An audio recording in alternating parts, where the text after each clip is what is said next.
Now to smarten up that BT phone socket.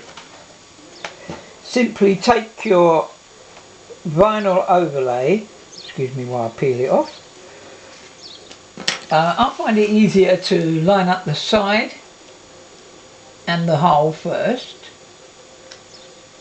Gently push down, line up the other hole, smooth over. There you go. Couldn't be quicker and easier. And if you want, you can also fit the little slidey up bit. I don't know what that's called, but again, put it on a crafts knife, lay it in the hole, line it up. Not quite right. Peel it back again.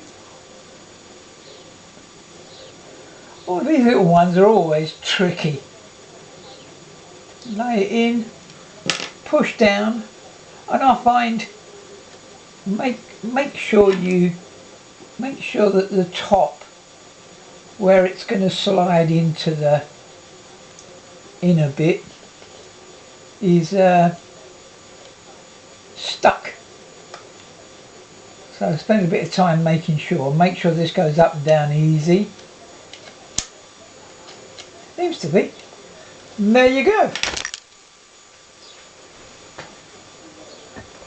That phone socket looks lovely.